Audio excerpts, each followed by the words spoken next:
नमस्कार, प्रणाम सभी साथियों को। मैं के पूनिया आप लोगों का अपने स्वागत करता हूं। प्यारे साथियों, जूनियर अकाउंटेंट से रिलेटेड जो पोस्ट मैंने अपलोड की थी उसमें मैंने आप लोगों को बताया था कि आपका परिणाम जो है वो अप्रैल माह के दूसरे सप्ताह के अंत तक जारी हो सकता है। और साथ ही मैंने डॉक्यूमेंट वेरिफिकेशन के बारे में भी वहाँ पर चर्चा की थी। आपकी जो भी प्रॉब्लम थी उसके बारे में भी आपसे मैंने पूछा। ढेर सारे कमेंट उसके संबंध में प्राप्त हुए हैं, उन पर भी अपने आगे बात करेंगे। सबसे पहले मैं आप लोगों को बताऊं कि जो मैंने आपको कहा था कि अप्रैल माह के अंत तक अप्रैल माह के दूसरे सप्ताह तक परिणाम जारी हो सकता है, यानी 17 या 18 या 20 तारीख तक परिणाम जारी हो सकता है। तो ये सूचना जो है वो अधीनस्थ बोर्ड के कई कार्मिक जो मेरे संपर्क में हैं उनको मैंने जब बात की, उन्होंने कहा कि अभी थोड़े बिजी हैं क्योंकि शायद 18 या 20 तारीख तक हमें परिणाम जारी करना पड़ सकता है। अब आप लोगों के मन में ये होगा कि आचार संहिता है और निर्वाचन आयोग से परमिशन भी इसके संबंध में मांगी गई है। तो देखिए, आप लोग जब इसकी गाइडलाइन को पढ़ते हो ना कि आचार संहिता की गाइडलाइन को, तो इसमें मुख्य बात ये होती है कि आचार संहिता में किसी भी प्रकार की ज्वाइनिंग नहीं करवाई जाती है और किसी भी प्रकार का मुख्य परिणाम भी जारी नहीं किया जा सकता है। लेकिन ये जो परिणाम आपका जारी होना है ये 2 गुना का परिणाम है और 2 गुना के परिणाम आचार संहिता में पहले भी जारी हुए हैं। क्योंकि 2 गुना का परिणाम अंतिम परिणाम नहीं माना जाता है। 2 गुना के परिणाम जारी होने के पश्चात कोई अभ्यर्थी ये दावा प्रस्तुत नहीं कर सकता कि हमें ज्वाइन करवाइए। ठीक है, तो ये एक महज एक 2 गुना का परिणाम है। इसको अंतिम परिणाम नहीं मानते हुए ये परिणाम जो है वो बिना परमिशन के भी जारी किया जा सकता है। क्योंकि इसके संबंध में अधीनस्थ बोर्ड के अध्यक्ष जब अपने कोर्ट में गए थे, जब उनको तलब किया गया था जो पेंडिंग भर्तियां हैं उनके संबंध में, उस समय उन्होंने इस बात को कहा था कि परिणाम जो है वो जारी होते रहेंगे आचार संहिता में, किसी प्रकार की कोई दिक्कत नहीं है। पिछली आचार संहिता विधानसभा चुनाव की बात करें तो भी परमिशन मांगी गई थी और परमिशन जो है वो डीओपी से आगे गई नहीं थी उस समय मेरे ख्याल में। अब की बार भी यही हालत होगी, परमिशन मांग रखी है तो अब तक शायद परमिशन गई भी नहीं है। तो 2 गुना का परिणाम जारी करने में ज़्यादा परमिशन की आवश्यकता होती नहीं है। आप पूरी गाइडलाइन को पढ़ोगे तब आपके थोड़ा इस बात को अच्छे से समझ में आएगा। उसके बाद बात करते हैं कि मैंने आपको दस्तावेज सत्यापन के बारे में इसलिए कहा था क्योंकि अपने तुरंत ही जैसे 15 या 20 दिन का परिणाम के बाद आपको समय मिले ताकि आप सुधार कर सको। लेकिन उस 15 दिन के अंतराल में पूर्णतः कोई भी त्रुटियां डॉक्यूमेंट वेरिफिकेशन में जो काम आने वाली चीज़ें हैं, ज़रूरी जो सुधार करना है वो आपका हो नहीं पाएगा। इसलिए मैंने आपको कहा था कि थोड़ा सा आप पहले इस चीज़ को कर लीजिएगा। ढेर सारे कमेंट प्राप्त हुए। उन कमेंट को अगर देखा जाए तो सामान्य समस्या जैसे आपने कहते हैं वही समस्या बच्चों की ज़्यादा है, ज़्यादा बड़ी दिक्कत तो किसी प्रकार की है नहीं। सामान्य समस्या के अंतर्गत जैसे 10वीं की मार्कशीट में सरनेम है उसमें दिक्कत कहीं ना कहीं आ रही है, या माता के नाम की स्पेलिंग वगैरह है उसमें दिक्कत है, या बीच में जो स्पेस आता है नाम के बीच में, जैसे गौरव कुमार है तो वो स्पेस नहीं दिया हुआ है, इस प्रकार की प्रॉब्लम है। और मुख्य रूप से एक प्रॉब्लम RACIT या कंप्यूटर डिप्लोमा जो है उसके संबंध में है। सभी पर अपने चर्चा कर लेते हैं। आओ देखते हैं। कुछ चीज़ें मैं आप लोगों को फॉर्म मेरे पास है, स्क्रूटनी फॉर्म, उसकी चीज़ें भी कुछ दिखाऊंगा। तो चीज़ें आप लोगों को बता रहा हूँ। 10th की अंक तालिका है और 12वीं की अंक तालिका है। एक एग्जाम्पल के हिसाब से अपने समझेंगे तो यहाँ पर 3 तरह की प्रॉब्लम जो है वो अपने सामने निकल करके आती हैं। कौन सी हैं वो आप लोग भी जानते हो और इसको सामान्य समस्या ही माना जाता है। ये एफिडेविट के माध्यम से इस समस्या का समाधान जो है वो हो जाता है। जैसे यहाँ पर 10th की मार्कशीट हो गई, 12वीं की मार्कशीट हो गई। 10th की मार्कशीट में जैसे किसी का नाम गौरव कुमार है और 12वीं की मार्कशीट में लिखा हुआ है गौरव कुमार शर्मा। ठीक है, तो ये प्रॉब्लम है, यानी कि इसमें शर्मा अलग से लगा हुआ है। दूसरा, जैसे किसी बच्चे की माता का नाम यहाँ पर विमला है, विमला देवी है। 10वीं की मार्कशीट में क्या लिखा हुआ है? विमला देवी लिखा हुआ है और 12वीं की मार्कशीट है वो इसमें ओनली विमला लिखा हुआ है। ठीक है। तीसरा, पिता का नाम है तो उसके नाम के बीच में स्पेस नहीं दिया हुआ। जैसे इसमें किसी के पिता का नाम जगजीवन है और जगजीवन राम है, ठीक है, और इसमें उसके बीच में स्पेस नहीं दिया हुआ है। तो इस प्रकार की अगर आपकी दिक्कत है तो उसमें अपने जो स्क्रूटनी फॉर्म भरेंगे उसमें अपने उसको सही से भरेंगे और यहाँ पर जो भी त्रुटि है उसका एक एफिडेविट अपने को 50 रुपये का बनवा करके साथ ले करके जाना है। ठीक है। अब अपने दिक्कत ये होती है कि स्क्रूटनी फॉर्म भरेंगे तो उसमें से कौन सा नाम अपने यहाँ पर भरें। तो देखिए, 10वीं की जो अंक तालिका होती है वही पूर्ण रूप से मान्य होती है क्योंकि अपनी जो डेट ऑफ बर्थ है उसका निर्धारण भी अपने इसी हिसाब से करते हैं। अब अपने बच्चे तो है नहीं कि कोई बर्थ सर्टिफिकेट अपने वहाँ पर प्रस्तुत करेंगे, तो यहाँ पर तो अपने जो अंक तालिका है उसी के माध्यम से अपनी डेट ऑफ बर्थ जो है उसका निर्धारण अपने माना जाता है। तो जो स्क्रूटनी फॉर्म है मेरे पास दोनों यहाँ पर उपलब्ध है। मैं कुछ चीज़ें आप लोगों को दिखाना चाहूँगा। RPSC वाला भी है और अधीनस्थ बोर्ड का जो स्क्रूटनी फॉर्म है वो भी है। ये अधीनस्थ बोर्ड का जो नया स्क्रूटनी फॉर्म आप लोगों को भरना है वो सेम ही है। यहाँ पर अपने भरते हैं ना इसमें, तो यहाँ आवेदक का पूरा नाम हिंदी और अंग्रेजी दोनों में यहाँ पर अपने फिल करते हैं। उसके बाद ऑप्शन आता है पिता का नाम। तो यहाँ पर जो 10वीं की मार्कशीट में जो नाम दिया हुआ है वही अपने को यहाँ पर फिल करना है। ऐसा नहीं कि 10वीं और 12वीं में जो है उसको छोड़ रहे हैं और जो BA में लिखा हुआ है उसको अपने यहाँ भर रहे हैं। क्योंकि देखो, जो जिस हिसाब से 10वीं की मार्कशीट में भले ही आपका नाम गौरव कुमार है और 12वीं में गौरव कुमार शर्मा है, तो आपको यहाँ पर इस फॉर्म में सिर्फ गौरव कुमार ही भरना है।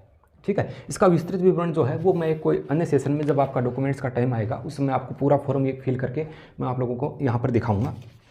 तो इस हिसाब से भरना है। 3 प्रकार की त्रुटियाँ इस मार्कशीटों में हो सकती हैं, तो इनमें सुधार आप कर लीजिएगा। एफिडेविट के माध्यम से इनमें सुधार जो है वो हो जाता है। ठीक है। कुछ और चीज़ें हैं उन पर भी अपने बात करेंगे, मैं साथ साथ आपको दिखाता चलूँगा। अब एक बात मैं यहाँ पर इसके संबंध में करने वाला हूँ, ये बात आशा करता हूँ आपके समझ में आ गई होगी। भले आपके नाम में स्पेस है, भले माता के नाम की स्पेलिंग या पिता के नाम की स्पेलिंग जो है वो थोड़ी सी उसमें त्रुटि है तो उसमें भी एफिडेविट लग जाता है। अगर सरनेम में कोई प्रॉब्लम है तो उसका भी एफिडेविट लग जाता है। स्क्रूटनी फॉर्म में जो 10वीं की अंकतालिका में नाम है वही अपने को वहाँ पर फिल करना है, और जो भी त्रुटियाँ दोनों मार्कशीटों के अंतराल में है। यहाँ मैंने प्रमाण पत्र इसलिए लिखा है क्योंकि कईयों के 12वीं में माता का नाम जो है उसकी स्पेलिंग अलग है और प्रमाण पत्र में स्पेलिंग जो है वो अलग है। ठीक है, अगर ऐसा है तो भी अपने को एक एफिडेविट लगा देना है, इसका यही समाधान है। और आप तुरंत इसको अजमेर बोर्ड जाके सुधारना चाहोगे तो उसमें काफ़ी टाइम लग जाएगा। तो ये तो हमेशा ही चलता है कि भर्तियों में सभी एफिडेविट इसके संबंध में बना के लेके जाते हैं। सबसे मेजर प्रॉब्लम ये है जो भी कमेंट आए उसमें RACIT और CCA का। अभी इसमें 2-3 तरह की प्रॉब्लम है, उन पर मैं एक बार बात कर लेता हूँ। तो देखिए RACIT, अभी कई बच्चों का मानना ये है कि सर जब हमने फॉर्म फिल किया उस समय हमने फॉर्म में RACIT भरा था, ठीक है, जबकि हमारे पास RACIT का डिप्लोमा है ही नहीं, हमारे पास CCC यानी कि ये कंप्यूटर डिप्लोमा है, क्या ये चल जाएगा?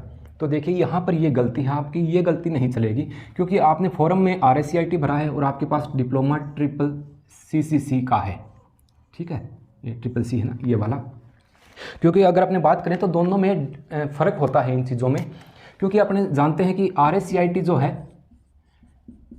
ठीक है, ये इसका कोर्स अपने घंटों में देखें तो 136 घंटे का माना जाता है, 3 महीने के आसपास का ये कोर्स होता है। वहीं CCCA वाला जो कोर्स होता है ये कितने, अधिकतम 90 घंटे का इसको माना जाता है। ठीक, अब मिस्टेक यहाँ पर चलने को ये भी चल जाए, लेकिन जब आपने फॉरम में RACIT फिल किया उसके बाद में आप ये वाला डिप्लोमा प्रस्तुत कर रहे हो तो ये चीज़ फिर कैसे मान्य करेंगे वो लोग? ठीक है, एक तो ये बात थी। आप थोड़ा सा इसके बारे में अन्य कोई अच्छा जानकार हो तो उसके संबंध में पूछ लेना, मेरे ख्याल में ये चीज़ चलने वाली नहीं है क्योंकि दोनों में ये भी डिफरेंस है। और फिर जैसे अपने इसमें पास मार्किंग 40% अधिकतम लाने अनिवार्य होते हैं, जबकि CCCA में अपने को पता है कि 50% मार्क्स जो है वो लाने अनिवार्य होते हैं, उसके बाद उसको पास माना जाता है। अब एक दिक्कत ये थी कि सर RACIT का जो डिप्लोमा है वो हमारा बाद का है, यानी कि अब विज्ञापन जब जारी हुआ उसके बाद में हमारा ये डॉक्यूमेंट्स जो है ये आया है। तो मैं एक बार आपको पिछली भर्ती के हिसाब से बताता हूँ, जो पीछे पटवारी और ग्राम सेवक का जो सिस्टम हुआ था उसके हिसाब से अपने बात करते हैं। तो इसमें देखो जो RACIT के जो लर्निंग कोड नंबर होते हैं, भाई फॉर्म भरने शुरू हुए उस समय आपने फॉर्म फिल किया और RACIT का फॉर्म फिल होते ही अपने पास लर्निंग नंबर जो हैं वो आ जाते हैं। कौन से वाले सर? एक बार आप देखो, ये जैसे RACIT का डिप्लोमा है, ये ऊपर स्कॉलर नंबर लर्निंग कोड आते हैं जो लंबे सारे होते हैं, ये यहाँ पर ये आए हुए हैं। तो ये वाले जो लर्निंग कोड आते हैं ये आपने उस समय भर दिए और उसके बाद में आप जब डॉक्यूमेंट वेरिफिकेशन होता है उस समय आपके पास प्रोविजनल सर्टिफिकेट है तो ये चीज़ चल जाती है। ठीक है, उस समय चली थी, लेकिन अधीनस्थ बोर्ड के जो अध्यक्ष महोदय हैं उन्होंने अब की बार कई बार ये चीज़ें कह दी, इसलिए मैंने बच्चों को यही बताया था कि आपका ये चल जाएगा। ठीक है, चलने को तो अब भी चल जाएगा, कोर्ट के थ्रू आ जाएंगे अगर आप इसको बाहर कर पाते हैं तो, क्योंकि ऐसा इसमें इसके लिए ऐसा नहीं करेंगे कि इसकी वजह से बाहर करें। अगर आपने फॉर्म फिल किया उस समय आपके पास ये जो स्कॉलर नंबर है या फिर ये जो लर्निंग नंबर कोड जो बोला जाता है वो आ गए थे और वो आपने उस समय फिल कर दिए, आपका ये 3 महीने में डॉक्यूमेंट वेरिफिकेशन तक आपका ये प्रमाण पत्र आ गया है, तो ये मेरे ख्याल में मान्य हो जाएगा।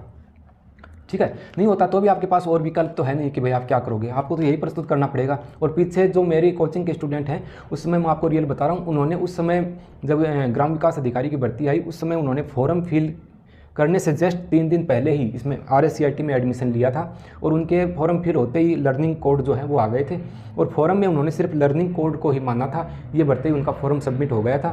जब वीडियो का डॉक्यूमेंट वेरिफिकेशन हुआ तब तक उनके पास प्रोविजनल सर्टिफिकेट ये वाला आ गया था और वो मान्य हो गया था। ठीक है, तो अब की बार भी प्रोविजनल आपके पास आ जाएगा तो ये मेरे ख्याल में मान्य हो जाएगा, लेकिन ये नहीं कि RACIT की जगह अपने CCA को पेश करें, तो ये यहाँ पर ये प्रॉब्लम है। तो मेरे हिसाब से तो ये दिक्कत है। बाकी आप अच्छा कोई विशेषज्ञ और भी हो कोई आपके संपर्क में तो उनसे आप इसके बारे में ज़रूर राय लीजिएगा। दूसरा, जो फॉर्म फिल किया, कई बच्चे ये कह रहे हैं कि वो रो नंबर की बात कर रहे थे कि रो नंबर हमने फीड कर दिया, शायद रो नंबर इसमें कहीं मेंशन नहीं है। ये जो स्कॉलर नंबर है इसके नीचे ही जैसे 15, 59, 44 ऐसे ये दिया हुआ है, तो ये फिल कर दिया होगा आप लोगों ने वहाँ पर, तो ये दिक्कत नहीं है। अगर आपके फॉर्म में कुछ गलती से RACIT का जो भर रहे थे आपने कॉलम, उसमें कोई गलती से कुछ चीज़ अलग भरी गई है तो उसके संबंध में जो अपना ये स्क्रूटनी फॉर्म मैं अभी आपको दिखा रहा था, तो इसमें जो शैक्षणिक योग्यता का कॉलम है उसमें चलेंगे तो आप वहाँ पर उस चीज़ को सही भर दीजिएगा। ठीक है, कहाँ पर भरेंगे सर?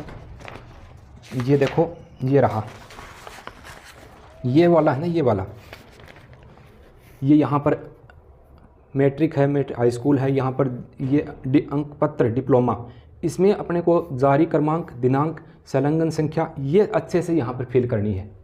ठीक है, अगर फॉर्म में त्रुटि हो भी गई है RSCIT में, जैसे आपने रोल नंबर की जगह लर्निंग कोड भर दिया, जो भी गलती आपसे हुई है यहाँ पर आप सही फिल करना, और उसके लिए जो गलती हुई है उसके लिए 50 रुपये का एफिडेविट जो है वो आप यहाँ पर लगा देना। लेकिन स्क्रूटनी फॉर्म इस वाले में आप अच्छे से भरना। ठीक है, हाँ, उसके बाद में ये 2-3 बातें थी, समझ में आ गई होगी आशा करता हूँ। कौन सी? दोनों में अंतर है, दोनों कंप्यूटर डिप्लोमा है। अगर आपने RSCIT फॉर्म में फिल किया है फिर ये पेश कर रहे हो तो ये एक प्रॉब्लम बन सकती है। ठीक है, क्योंकि दोनों में ये जो समय अवधि है इसका अंतराल रहता है, इस वजह से भी है। और बाकी आपने फॉर्म में जब अलग फिल किया है, बाद में आप अलग दिखा रहे हो, तो ये चीज़ थोड़ी सी गलत है। ठीक है, BA के संबंध में एक बच्चा ये कह रहा था कि मैंने BA की जगह फार्मेसी भर दिया, तो ये छोटी मोटी मिस्टेक है, चल जाती है, सामान्य प्रॉब्लम है, ये बड़ी प्रॉब्लम ये हो सकती है। अब मैं यहाँ पर मूल निवास के संबंध में कुछ 3-4 बातें बताना चाहूँगा आपको। मूल निवास प्रमाण पत्र सर कितना पुराना होना चाहिए, ये बात हुई थी। पीछे की भर्तियों में मैं मौजूद रहा हूँ कई डॉक्यूमेंट वेरिफिकेशन में, तो वहाँ पर मैंने इस चीज़ को पाया है कि एक काउंटर पे तो वो लोग कह रहे थे कि नए वाला लेके आओ, एक काउंटर पे वो लोग कह रहे थे कि पुराने वाला लेके आओ। ठीक है, अगर आपके पास पुराना मूल निवास बना हुआ है तो आप नए वाला मूल निवास ज़रूर बनवा लीजिएगा। कौन से वाला? डिजिटल सिग्नेचर वाला जो मूल निवास होता है, जिस पर डिजिटल सिग्नेचर अपने होते हैं, इस टाइप के जो सिग्नेचर आते हैं, वो वाला मूल निवास आप लोग ज़रूर बनवा लीजिएगा। क्या पता वहाँ पुराने वाला पेश करो और वो कह दें कि नए वाला लेके आओ, या आप नए वाला लेके जाओ तो वो कह दें पुराने वाला। अगर आप पहली बार बनवा रहे हो तो वो आपका चल जाएगा, इसमें कोई इशू नहीं है कि पुराना नया। लेकिन हाँ, ये मांग सकते हैं कि डिजिटल सिग्नेचर वाला जो नया है वो तो होना ही चाहिए। ठीक। दूसरा, कई जो बहनें हैं वो मेरे को, जिनका कमेंट आया था, उनका कहना ये है कि सर जब मूल निवास प्रमाण पत्र बना तो वो मेरे पीहर का बना हुआ है। ठीक है, उसके बाद शादी हुई तो शादी होने के बाद में जो ससुराल है वहाँ का मैंने मूल निवास बनवाया नहीं है। तो देखिए, आप शादी हो गई, आपने अगर फॉर्म में मैरिड फील किया है, उसके बाद आप विवाह प्रमाण पत्र प्रस्तुत कर रहे हो, ऐसी कंडीशन में आपको मूल निवास ससुराल का ही बनवाना पड़ेगा। ठीक है, क्योंकि आप जो विवाह प्रमाण पत्र है उसमें भी कहीं ना कहीं एड्रेस ससुराल का आता है, तो फिर वो आपसे वो मांग करेंगे। ठीक है, तो आप जो बहनें हैं जिनकी शादी हुई है बाद में और जो पीहर का पेश कर रहे हैं, तो वो ससुराल का मूल निवास प्रमाण पत्र जो है वो ज़रूर बनवा लीजिएगा। क्योंकि आप अगर विवाह प्रमाण पत्र प्रस्तुत करते हो तो जाहिर सी बात है वो यहाँ पर आपसे वो एड्रेस देखने के बाद में इस चीज़ की मांग कर सकते हैं कि आपके जो नया जो मूल निवास स्थान है वहाँ का प्रमाण पत्र प्रस्तुत कीजिए। एक अभ्यर्थी का कहना यह भी था कि सर मैं रहता तो शहर में हूँ, मेरा मूल निवास जो है वो गांव का बना हुआ है। तो इसमें दिक्कत वाली बात नहीं है। इसमें देखो, आप स्क्रूटनी फॉर्म को भरोगे ना तो इसमें दोनों ऑप्शन दिए हुए हैं, वर्तमान पता और जो स्थायी पता है वो। ठीक है, तो उसमें आप जो शहर में रहते हो तो वर्तमान पते में वहाँ का एड्रेस भर दीजिएगा, और स्थायी पता जो आपके मूल निवास में दिया हुआ है वो आपका स्थायी पता है। ठीक है, ये बच्चों की एक प्रॉब्लम है कि सर आधार कार्ड में अलग एड्रेस है और मूल निवास जो है वो अलग है। तो ऐसी स्थिति में कोई दिक्कत वाली बात नहीं है। हालांकि एक आईडी वहाँ पर लेते हैं, लेकिन अपने ऑनलाइन आप अगर चाहो तो आधार कार्ड में एड्रेस वहाँ का एक बार चेंज करवा सकते हो, तो ऑनलाइन सबमिट हो जाता है। तो इसमें मेरे ख्याल में अब दिक्कत नहीं आएगी।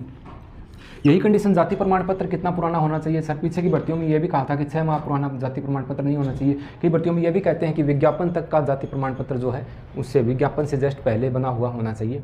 तो देखिए, इसमें कोई किसी प्रकार की वैधता नहीं है। अगर आपके पास साल भर पुराना जाति प्रमाण पत्र है तो वो भी चल जाएगा। लेकिन हाँ, जो बहनें हैं वो याद रखें कि जो लड़कियाँ हैं उनका जाति प्रमाण पत्र पिता के नाम से ही होगा। फादर के नाम का जाति प्रमाण पत्र जो है वो लड़कियों को बनवा के लेके जाना। इसके बारे में तो आप जानते हैं, कोई दिक्कत वाली बात नहीं है। अब एक बात ये थी कि EWS के जो अभ्यर्थी हैं, क्या सर उनको जाति प्रमाण पत्र प्रस्तुत करना है? तो देखिए, जाति प्रमाण पत्र की आवश्यकता नहीं है। जिनका EWS का प्रमाण पत्र बन गया वो उसी आधार पर होता है, आपको जाति प्रमाण पत्र की आवश्यकता नहीं होगी।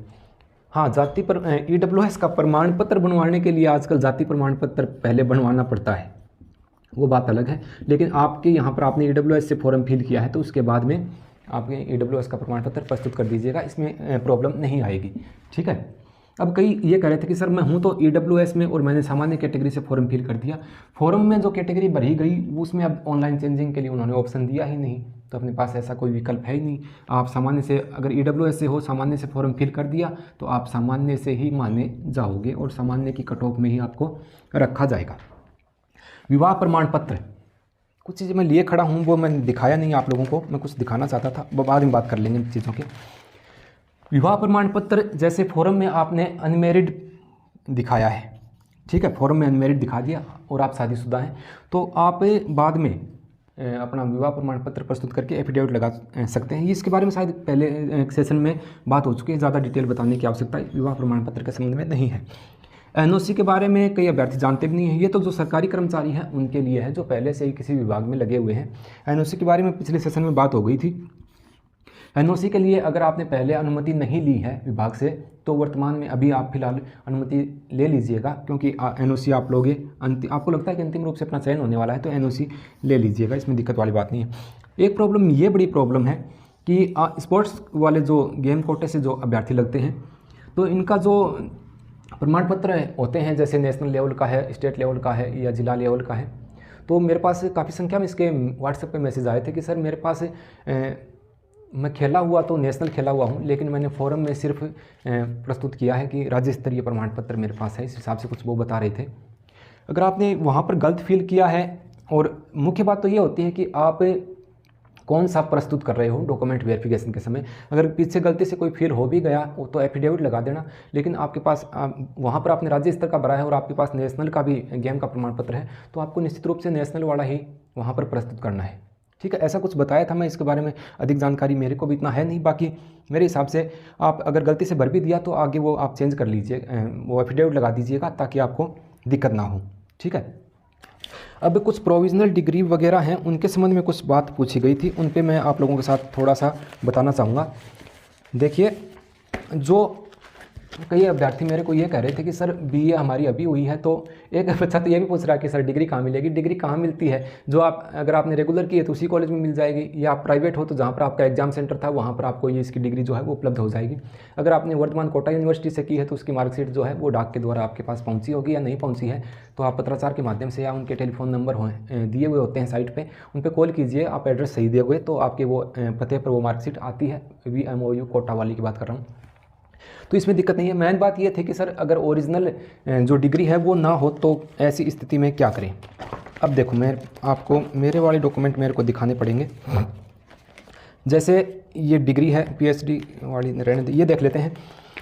जैसे ये वाली डिग्री है तो ये डिग्री हो गई, ये मुख्य डिग्री है, ओरिजिनल डिग्री है। अगर अपने इसमें ये देखें कि प्रोविज़नल चल जाएगी क्या सर, तो ये वाली प्रोविज़नल होती है। अगर अपने कॉलेज में जाते हैं तो ये देने लग गए आजकल साथ में, तो ये अपने प्रोविज़नल प्रस्तुत करते हैं तो भी चल जाता है। भले आपके पास ओरिजिनल डिग्री है वो चलनी है, प्रोविज़नल है तो भी वो चीज़ जो है वो चल जाती है, किसी प्रकार की दिक्कत इसमें नहीं होती है। ठीक है, तो ये सामान्य सी जानकारी मैंने आप लोगों के साथ साझा की है। किसी नेक्स्ट, मेरे ख्याल में जो भी कमेंट आए हुए थे मैंने सबके एक साथ ही लेने का प्रयास किया है। किसी और जो भी कमेंट आए हुए हैं वो तो उनका प्रॉपर जवाब जो है वो थोड़ा समय का अभाव था, अभी थोड़ा सा बिजी चल रहे थे। मैं जैसे ही पूरे कमेंट को मैंने देख लिया है, सबके जो जवाब हैं वो वहीं पर कमेंट में मैं आप लोगों को देने का प्रयास करूँगा। मिलते हैं किसी नेक्स्ट सेशन में नई जानकारी के साथ, तब तक खुश रहें। जय हिंद।